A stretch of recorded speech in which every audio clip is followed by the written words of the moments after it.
This video is brought to you by Cooler Master, featuring the Sidon 240mm all-in-one CPU water cooling system. Check it out at www.coolermaster-usa.com. Welcome to my unboxing and first look at the cream of Z78 boards. This is the Maximus VI Extreme from ASUS. It includes everything except the kitchen sink, but it's okay because you can probably get rid of your kitchen sink and swap it out with one of these guys. This is the OC panel, and it's got a lot of cool functionality that we're going to get into throughout this video. The motherboard comes with full versions of Kaspersky and Daemon tools, which I think is a really cool value add for enthusiasts who buy it. On the outside of the box, ASUS does a really good job of spelling out exactly what makes the board special. So there's the OC panel, the MPCIe Combo 2, as well as the Extreme Engine Digi+ 3 technologies covered on the inside of the front of the box, which we'll cover in much more detail once we get the board out. And then on the back, they've got pretty much the same stuff. They talk about 4-way SLI and Crossfire, as well as some of the connectivity on the board. So let's go ahead and get this bad boy opened up.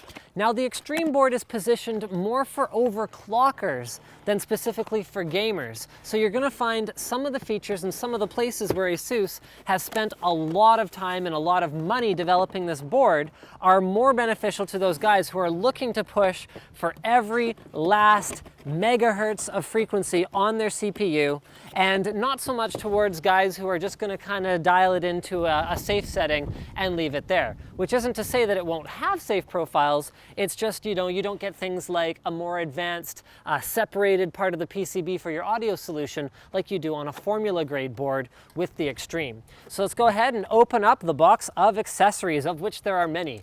We'll start with the Q connector, which allows you to more easily plug in your front panel connectors. Padded labeled I/O shield in the traditional ASUS fashion. We have the custom sleeved cable for the OC panel, which plugs directly into the board and then into the bottom of the OC panel unit. A user's guide, which you should pretty much look at online if you need it. These are cool. Labels for your SATA cables, so you can tell which one is which at both ends, as well as there we go.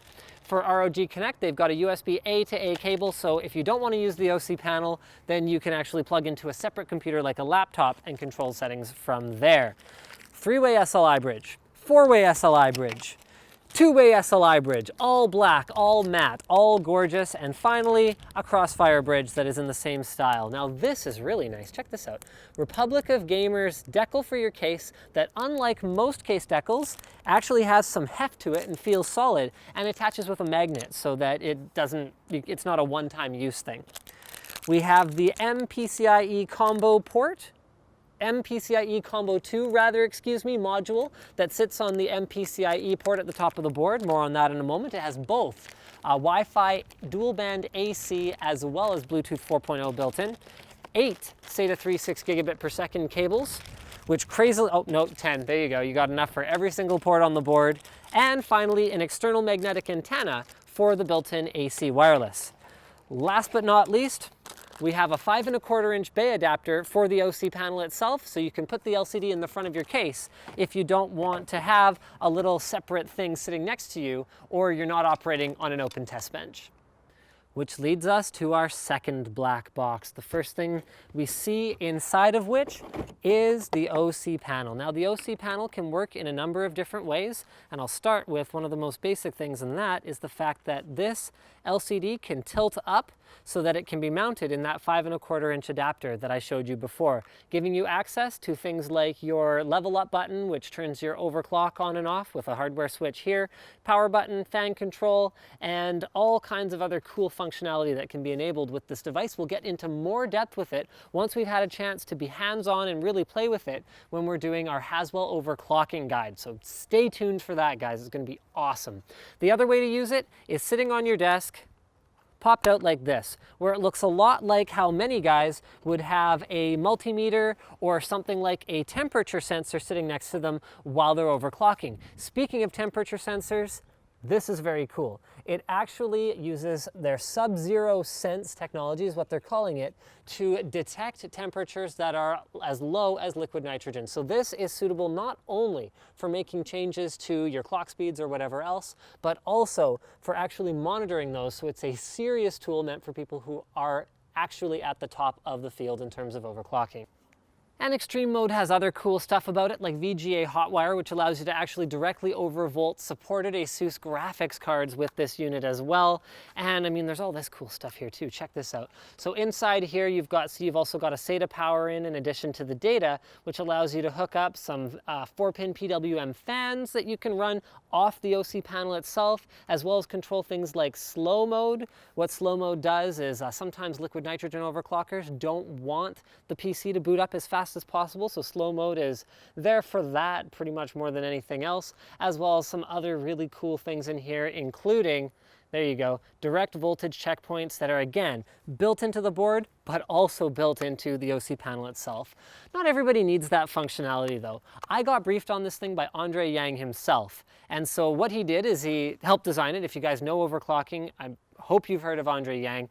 And he also spent a lot of time with it once it was done, creating profiles that less advanced users can just implement.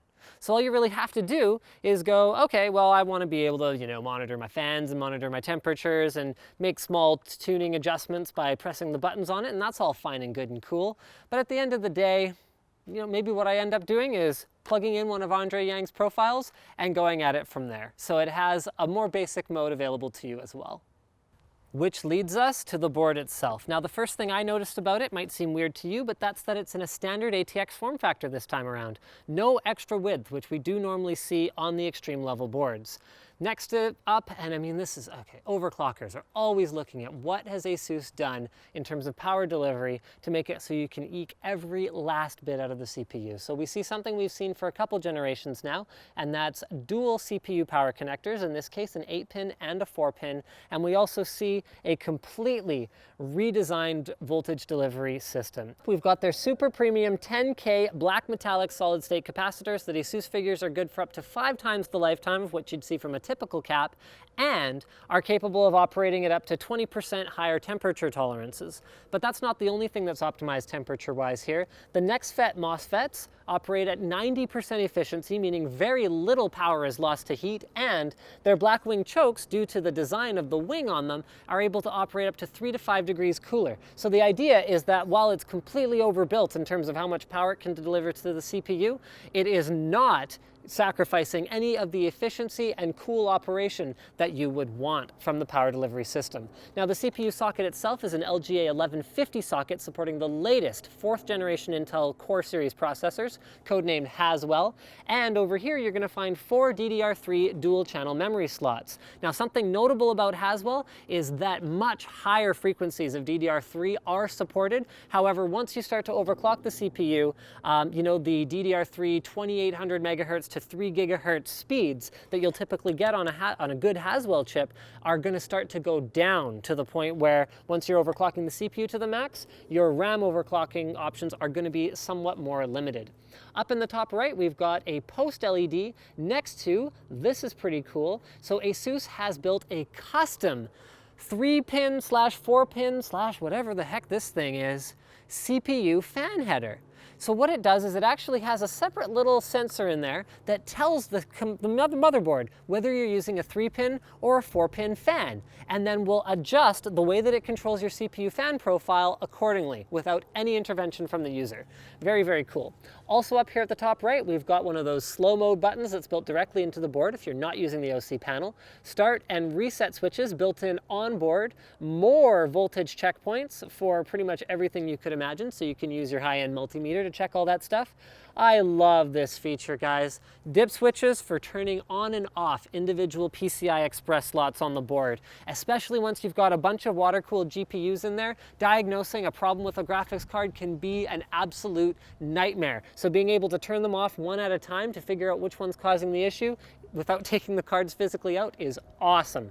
The MEMOK button helps you diagnose non-post situations where memory with aggressive profiles might not post correctly, and our 24-pin connectors in its ideal location along the right-hand edge of the board, along with a USB 3 connector in its ideal location along the right-hand edge of the board. We've got 2 more, there they are, Blackwing chokes, so those are the 2 that are providing power to the memory. Remember guys, with memory frequencies going way the heck up, it's going to be helpful to be able to deliver as clean power to it as you possibly can. Over here we have 6 SATA 3 6 gigabit per second ports powered by the Intel chipset and 4 powered by an ASMedia chipset, giving you a total of 10. And it should be noted that if you use the MPCIe combo NGFF slot or M.2 slot up in the top left, that one of these ports will be disabled. Now I want to talk about that for a moment now. So they include a module here. So this is mini PCIe and USB 2 connectivity that's in here. So they include a module, there you go, that gives you Bluetooth 4.0 as well as wireless 802.11 AC. However, it should be noted that it does support the M.2 standard, so you would be able to plug an SSD in there as well instead of having it plugged into a SATA port. Down here at the very bottom of the board, we've got a BIOS switch as well as our front panel connectors, 2 USB 2.0 connectors, the ROG external connector for the OC panel, a Thunderbolt header, meaning you can use an add-in Thunderbolt card to add Thunderbolt connectivity to this board, a direct key button, the fast boot button, as well as your audio header. Now I mentioned before, it doesn't have a similarly high-grade audio solution like what you might find on a Formula board, but I think the assumption from ASUS is if you are spending this much money on a motherboard and the associated hardware that goes with it, you're probably buying something like a Phoebus to put in it anyway. All right, now this is one of the things that really gets me geeking out about this board. We've got 4 PCI Express 16X slots. Okay, fine, there's another one here that's wired for 8X. And then we've got a PCI Express 4X slot, but what's unique about these is the flexibility that they afford. Normally, on a non-X79 or a non-premium tier platform from Intel, you've either got 16X or 8X, 8X, or 4.4, I don't think they even support 4.4.4, or you'll have some kind of splitter, lane splitting chip that will allow you to achieve higher bandwidth, but at a latency penalty that usually doesn't really result in better performance. What ASUS has done here is they've given you the option, okay, to either run 16X, 8X, 8X in 2 slots, without using any splitters or intermediary bridge chips, so you can get that low latency if you don't need the extra bandwidth, or 8X, 8X, 16X, 8X using a PLX chip so that you can achieve 4-way SLI on the board, and you'll have to take that latency hit for running so many graphics cards, but at least this way, people who are running 1 or 2 don't have to deal with that. Love that. And if you're running a ton of graphics card, I would recommend using the easy plug right here. That does provide some additional power to the board so that you don't risk burning out your 24 pin, which is otherwise relied on for all of the power to those components, other than the plugins that go in the back of the video card. Now, while the hardware for audio might not be anything special compared to the Formula grade board, the software is still right up there. So they've got their new Supreme FX 3 software, which includes what they're calling Sound Radar, which gives you a visual overlay of where sounds are coming from in-game without actually even relying on your ears at all, which would be, I mean, the implications are very cool, particularly for people who don't hear well or have hearing loss in one ear, being able to take advantage of positional audio like that. This BIOS switch is a hardware switch that allows you to, well, switch between the 2 physical BIOS chips that are integrated on the board. So even in the event of a bad flash, you can quickly and easily switch to a completely different profile, and you can use it to segment your experimentation profile from your daily driving profile. Finally, on the back of the board, we've got a CMOS clear button, ROG Connect button, 2 USB 2.0 ports, 6 USB 3.0 ports, a gigabit Ethernet port provided by an Intel chipset that's going to give you less overhead and more throughput. We've also got DisplayPort and HDMI ports supporting up to 4K display outs, optical audio and 7.1 audio out, and last but not least, and I really do still like to see this, a PS2 keyboard mouse combo port. Sometimes PS2 just does work the best.